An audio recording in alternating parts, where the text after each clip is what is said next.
Good morning, Life Church, and friends and family, and anyone else who might be watching today, and happy Easter. This is probably the strangest Easter that I've ever experienced in my entire life, and I would imagine the same is true for most of you as well. But no matter how strange this season is that we're in right now of COVID-19, despite the fact that we're not together celebrating the resurrection in person, in the same room, the truth still remains that Jesus rose from the dead, that he's alive, that the serpent has been crushed, that the curse has been broken, our debt has been paid, our sins have been forgiven, the wrath of God has been satisfied, that Jesus won. And I wish that you were with me right now because we'd all be saying amen, we'd all be clapping, we'd all be shouting and dancing and praising the Lord for that. But the truth is still the truth. Now he is exalted on high. He is the victorious King. Everything's been placed under his feet.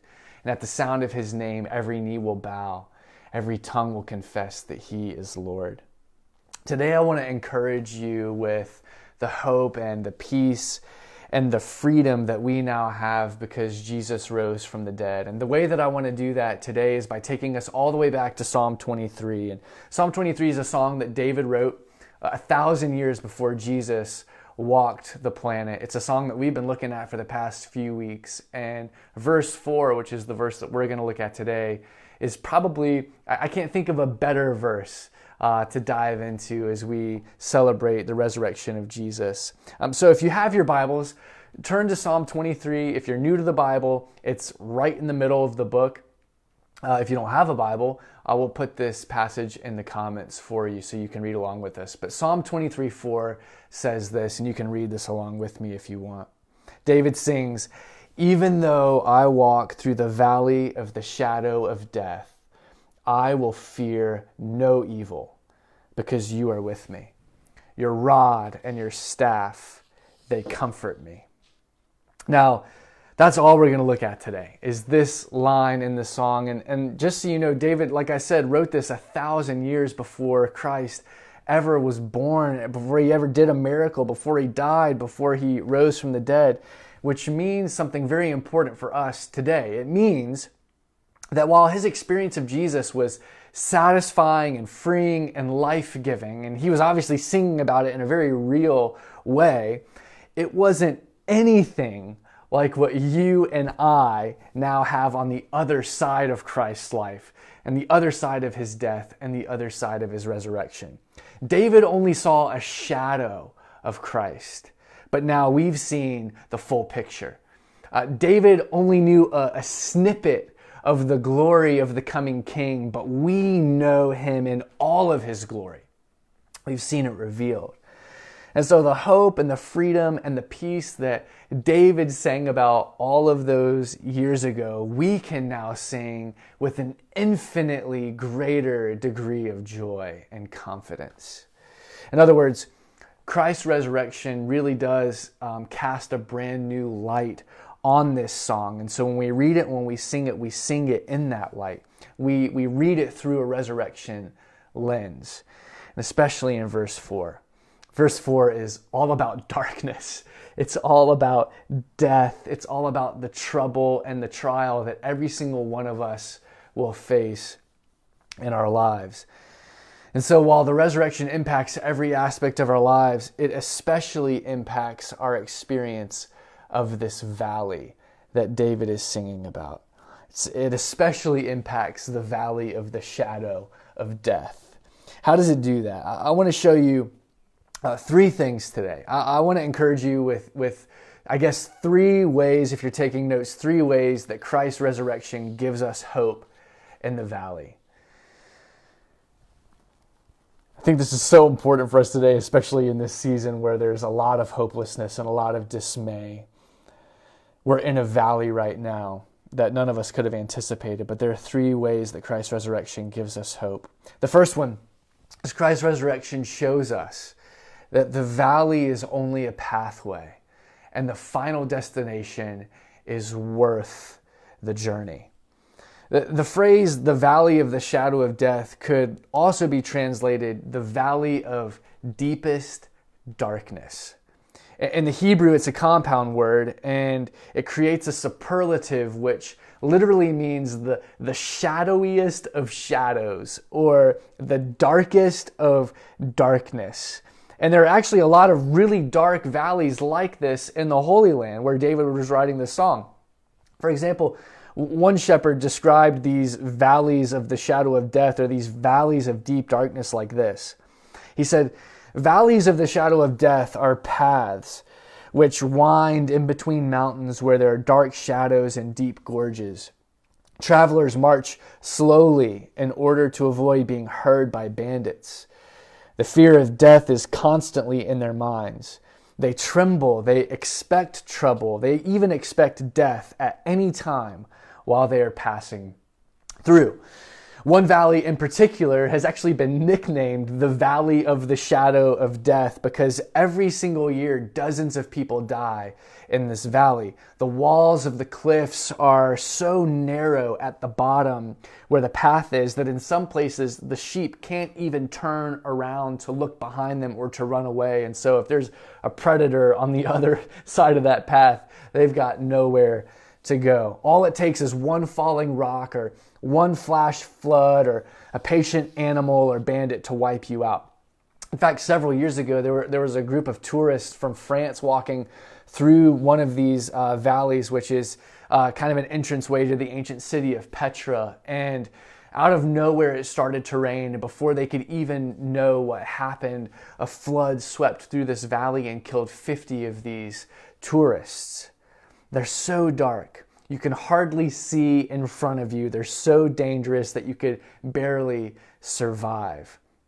This is what the Valley of the Shadow of Death was like, and they're very real places. And yet what we have to understand is that these valleys were unavoidable. They had to be traveled through in order to get to the destination. So during the winter, I think we talked about this a few weeks ago when we talked about green pastures and still waters, but during the winter, the sheep could stay at the ranch. They could graze and they could eat and they could sleep in these pastures that were already prepared for them. But after the winter, once the summer started to creep in, their shepherd would have to take them out of their ranch and into the mountains in order to find green grass. It wasn't that easy to find. But unfortunately, the paths to the tops of the mountains were steep and they were rugged, and the sheep weren't able to climb them. And so in order to get up the mountain, they had to wind and snake around the mountain, and they had to go through all of these valleys and canyons and gorges. So if you could just imagine this, you're a shepherd leading your sheep. You're trying to get from a barren wasteland because the summer has dried up all of your green grass, and you know that at the top of this mountain there's going to be some green pastures, but you've got to go through these dark canyons in order to get there. You had to go through the valleys. In order for the flock to experience the tranquility of dawn, they had to walk through the terror of the darkness. They had to walk through the valley.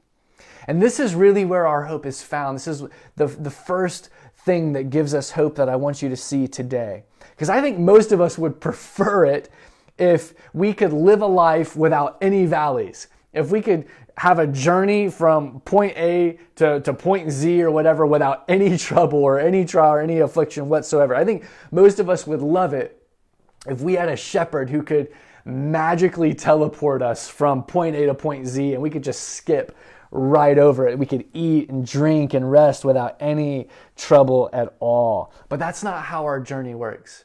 That's not how any journey works. That's not how any shepherd's life worked or any sheep's life worked back then.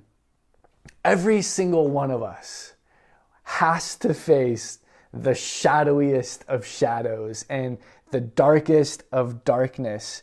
And some of you are even there now.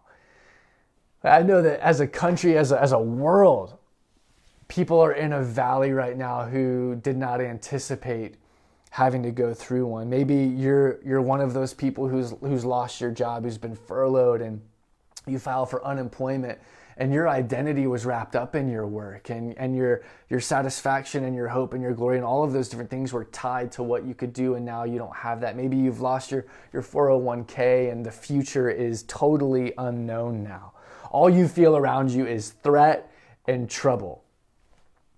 I think maybe some of you have been dealing with chronic illness. I know this is true, and you've gone through this valley for so long, you don't even know what it's like to live without pain. Always needing some sort of medication. Maybe you've been hurt by someone close to you. Maybe your heart's been broken and you're walking in that valley of darkness right now. You don't know why you're in it. You don't know how in the world you're ever going to get out of it. But this is what you need to know. This is the hope of the promise. The darkness is not the final destination. The darkness is not the end. The valley is not a place that we stay in. It is a path that we walk through. David's saying, even though I walk through the valley of the shadow of death, not even as I arrive at the valley or hang out in the valley or as I abide in the valley, but as I go through it. It's not the final destination. It is the pathway to the final destination. And while David believed this with his whole heart, he trusted in this promise. The life, the death, and the resurrection of Jesus prove this promise to be true. Because who's ever faced a greater shadow and who has ever faced a deeper darkness than Jesus? Who's ever gone through a valley of more trouble and more trial and more torment than the Son of God who was slain for us? His valley was the valley of deepest darkness, and yet it was the pathway to glory. That's what Easter shows us. Isaiah 53:11-12 puts it this way: after he has suffered, he will see the light of life and be satisfied. By his knowledge, my righteous servant will justify many, and he will bear their iniquities. Therefore, I will give him a portion among the great, and he will divide the spoils with the strong, because he poured out his life unto death and was numbered with the transgressors. For he bore the sin of many and made intercession for the transgressors. So if you didn't catch all of that, Isaiah 53:11-12, you can look it up. But basically, all of the glory and the spoil and the reward of victory is Christ's because he suffered, because he went through the valley. Philippians 2:7-11 is another one of those passages where it talks about Jesus emptying himself and taking the form of a servant and being born in the likeness of men and humbling himself and becoming obedient to the point of death on a cross, so that now, because of the cross, God has highly exalted him, bestowed on him a name that is above every name, so that his name, at the sound of his name, every knee will bow and tongue confess, as we said earlier. Finally, just to prove this point again, Hebrews 2:9-10 says, but we see Jesus, who was made a little lower than the angels, now crowned with glory and honor because he suffered death, so that by the grace of God, he might taste death for everyone.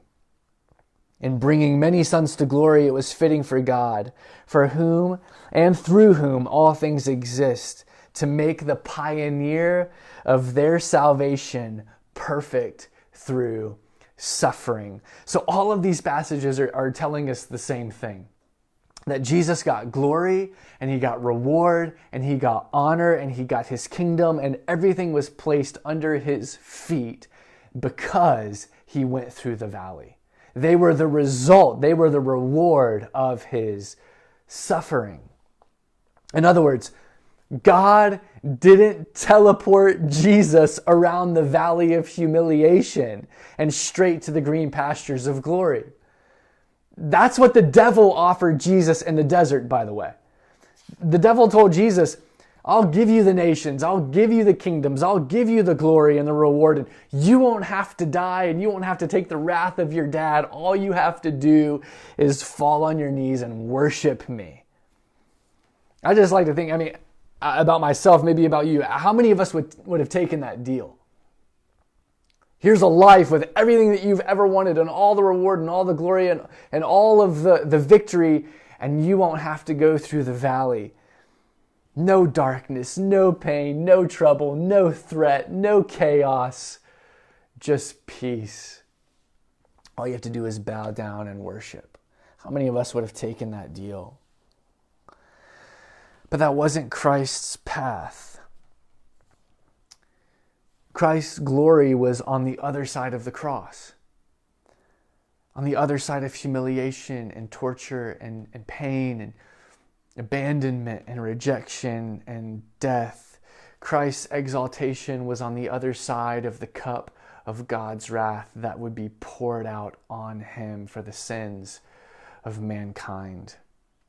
Guys, there's never been a greater shadow. There's never been a deeper darkness than the valley that was in front of our Savior.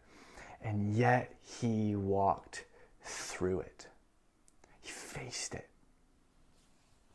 And when he went through it, he didn't just secure glory for himself. He didn't just secure a reward and an inheritance for himself. He became the pioneer of salvation for us all, bringing many sons to glory and showing us that the way to the reward is through the valley. For the child of God, the valley of the shadow of death isn't merely the end. It is the door to glory. I love how one author put it. He said, it's an opening out into an eternity of delight with God. It's not the house, but the porch, not the goal, but the passage to it. And so the first way that the resurrection gives us hope is that it shows us that the valley is just a pathway. It's not the final destination. The second way that the resurrection gives us hope as we go through the valley is that it shows us that death is only a shadow, and shadows can't hurt us anymore. Guys, death is totally egalitarian. It doesn't show prejudice to minorities. It doesn't show preference to celebrities. It's not sexist. It's not racist. It's not aligned to any political party. Death likes us all, and it's coming for every single one of us. Someone once put it in The Onion, which is a satirical website. If you've never heard of it, this isn't a real news source, but they wrote this article about death on The Onion. And they said, despite the enormous efforts of doctors, rescue workers, and other medical professionals worldwide, the global death rate remains constant at 100%. For people who don't have Christ as their good shepherd, that's a really scary thing. So scary that 3 billionaires have spent fortunes to try to find a cure. And yes, I'm talking about a cure for death.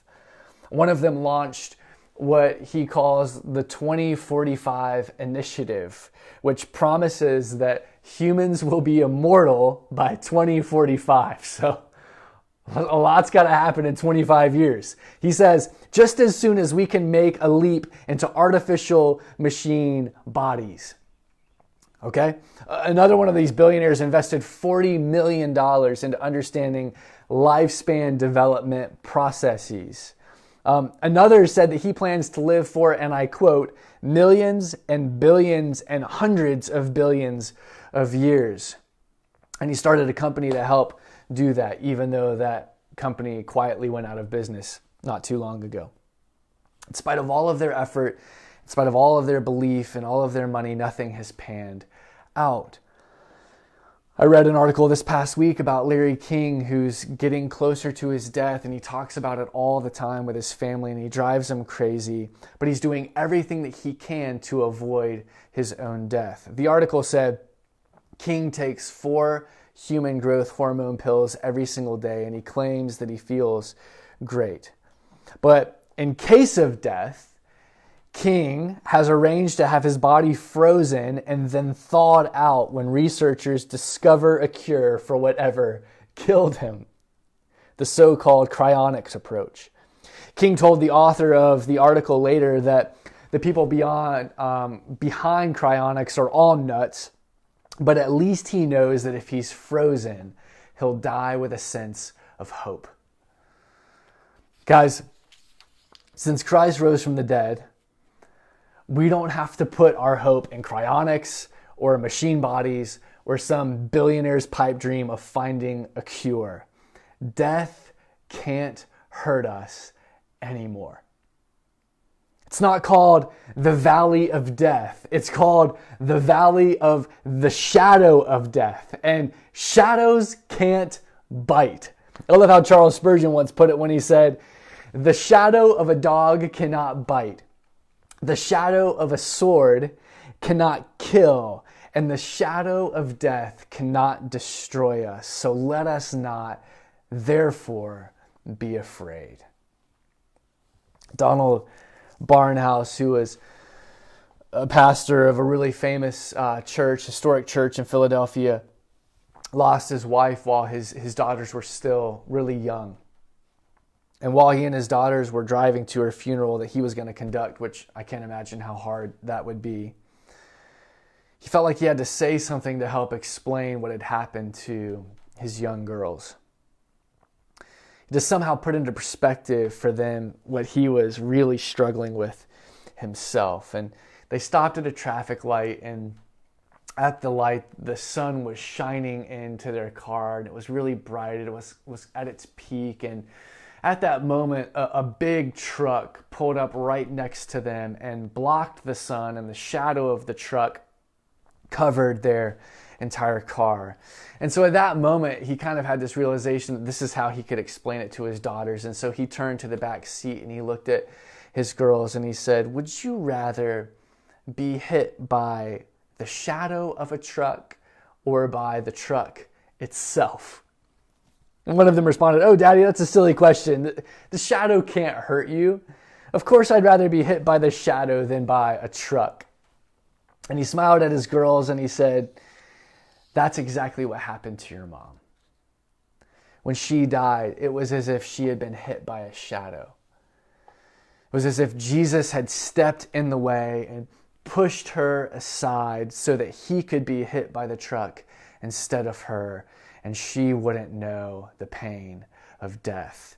He took the sting so that all she would ever know is the shadow." Guys, that's exactly what 1 Corinthians 15 is all about. And we don't have time to read that entire chapter, but I would encourage you to read it today. It's a wonderful passage to read on Easter, just in its entirety. It's all about the resurrection. But just listen to some of these words with me, starting in verse 51. It says, "Behold, I tell you a mystery. We will not all sleep, but we will all be changed in a moment, in the twinkling of an eye at the last trumpet," which is when Jesus is coming back. "For when that trumpet sounds, the dead will be raised imperishable. We will be changed. For this perishable body must put on the imperishable, and this mortal body must put on immortality. When the perishable puts on the imperishable, and the mortal puts on the immortality, then shall come to pass the saying that is written, Death is swallowed up in victory. O death, where is your victory? O death, where is your sting? The sting of death is sin, and the power of sin is the law. But thanks be to God who gives us the victory through our Lord Jesus Christ." In other words, Jesus took everything that sin and death could throw at him, and he was victorious. He won the battle. And now, because of that victory, anyone and everyone who puts their trust in him will never know death. He took the sting so that all we'll ever know is the shadow. And since shadows can't bite, we don't have to be afraid anymore. Third and final way that Christ's resurrection gives us hope in the valley is that it shows us that Jesus is with us, that he's never going to leave us ever again, and he's promised to get us through.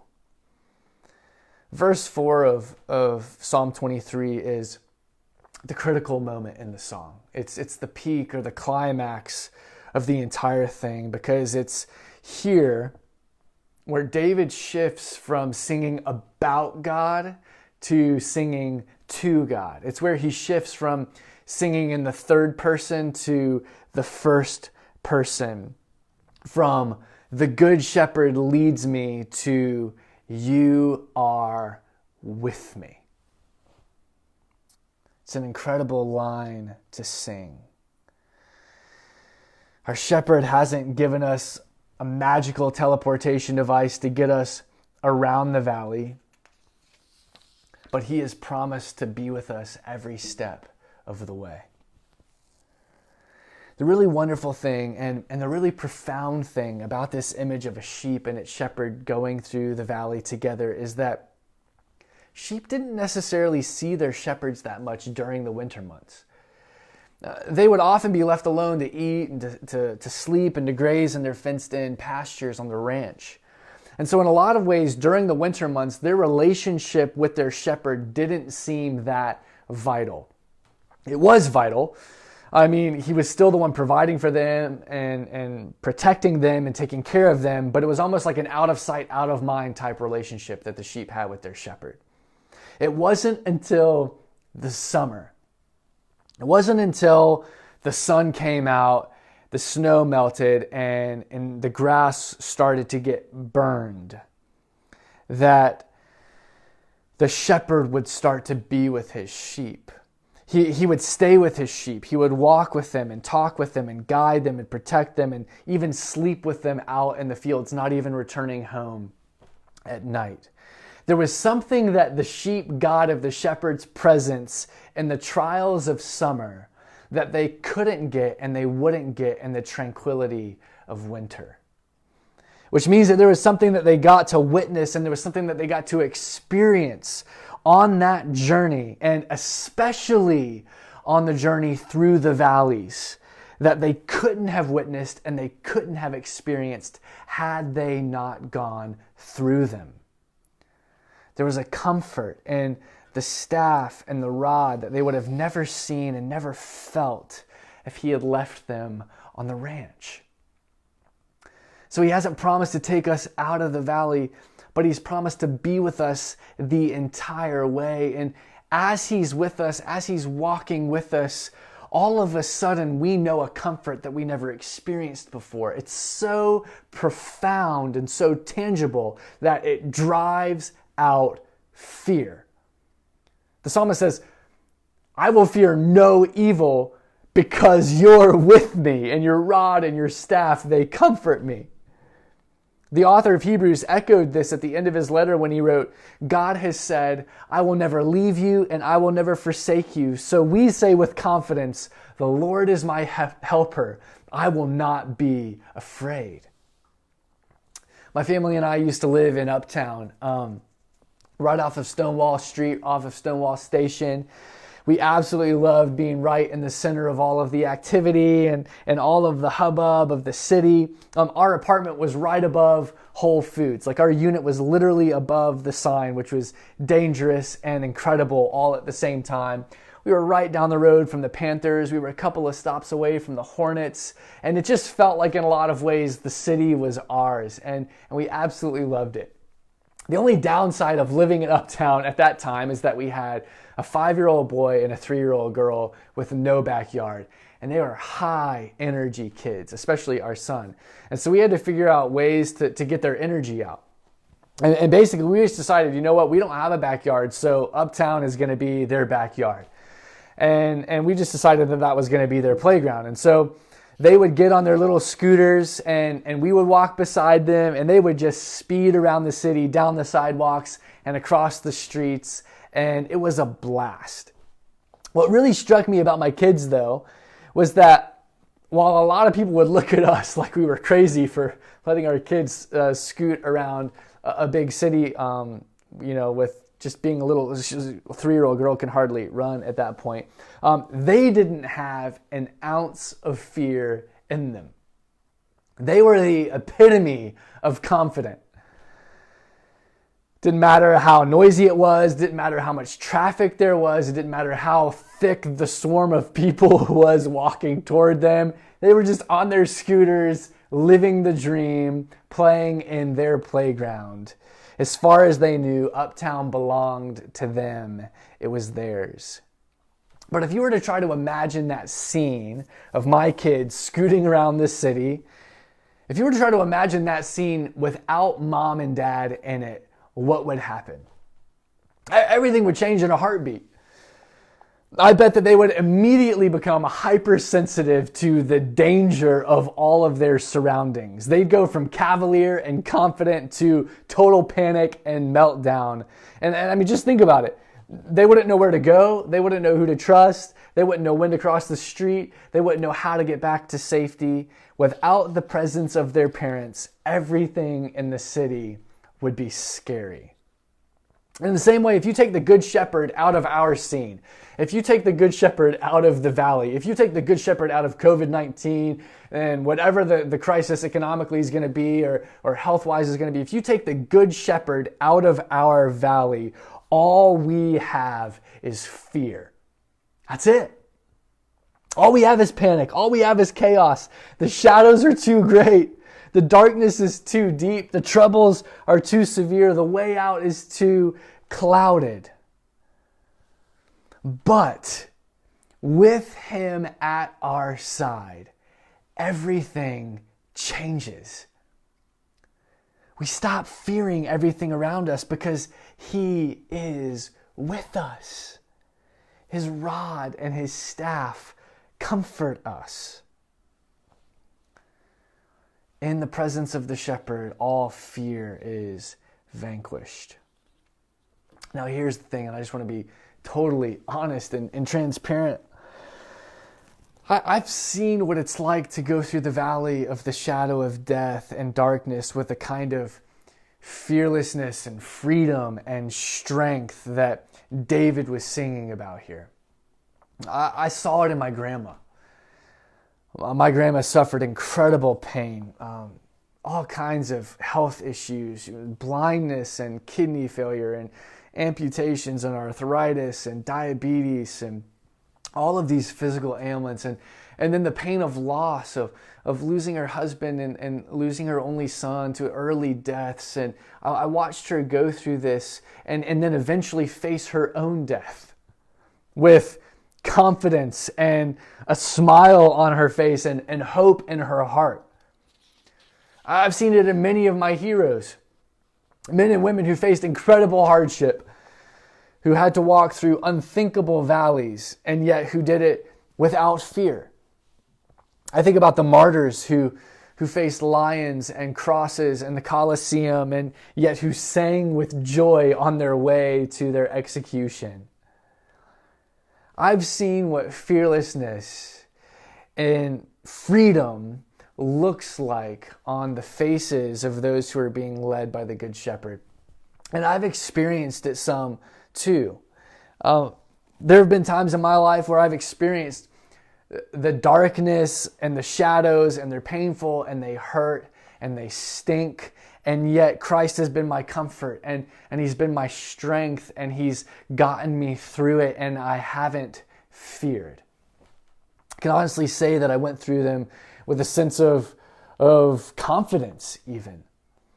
And yet, in spite of all of that, I also know what it's like to go through the valley and forget that my shepherd is there. I know what it's like to forget that he's by my side with me, ready to comfort me, ready to guide me. I forget, and when I forget, fear becomes my reality. Have you ever been there before? Maybe you're there now. You let your imagination run wild. You start to panic about everything that's around you and wants to hurt you and how bad it is and how impossible it's going to be to get out of it. You know what I'm talking about? Guys, what you and I need more than anything when we're in the valley is to remember and to trust. To remember what Jesus has promised, that he has promised to be with us, to never leave us, to never forsake us, and then to trust that he'll actually do what he promised. And guys, the resurrection shows us that we can trust him. The resurrection proves that nothing will be able to separate us from the loving arms of our good shepherd, not even death itself. It couldn't keep him in the grave. He rose up again, and it's not going to keep us in the grave either. He will raise us one day, and we will follow in his train for all eternity. Surely, he says, surely you can put your trust in this. You can take it to the bank. I am with you always. So we can have hope and freedom and peace in his presence. The valley is just a pathway, guys. The final destination is worth it. It is glory. It is exaltation. It is peace and happiness and rest. Death is just a shadow, and shadows can't bite. They can't hurt us anymore. And our shepherd is always with us.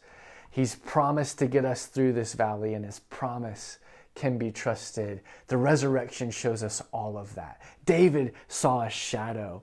We have seen the cross and the empty tomb, and so we can put our faith in it with assurance. He will get us through. I don't know what you're struggling with today. Personally, I know that I'm going through COVID-19 like everyone else. We're all feeling it in different ways, but there's so many other valleys to cross. If you're in that valley now and you don't know Christ, if you don't know what it's like to be led by the Good Shepherd, if he's not in that valley with you, today needs to be the day that you turn to him, that you ask him to lead you, that you let him be the king in your life, so that you can know the freedom and the hope and the peace that come from the resurrection, that come from his presence. Let me close by reading and praying Psalm 23 over us. And if you would, just bow your heads and close your eyes and let these words be a prayer from your own heart. The Lord is my shepherd. I shall not want. He makes me lie down in green pastures. He leads me beside still waters. He restores my soul. He leads me in the paths of righteousness for his name's sake. And even though I walk through the valley of the shadow of death, I will fear no evil, for you are with me. Your rod and your staff, they comfort me. You prepare a table before me in the presence of my enemies. You anoint my head with oil. My cup overflows. Surely goodness and mercy will follow me all the days of my life, and I will dwell in the house of the Lord forever. Let's live in light of the hope that Christ has given us, because though he died, he didn't stay dead. He rose again, and he's given us his life, and he's given us his spirit, and now we can walk in that life with him as our ever-present friend. I love you. Happy Easter. I'm thankful for you. Shoot me a message if you need anything. I hope you have a wonderful day. We'll see you soon.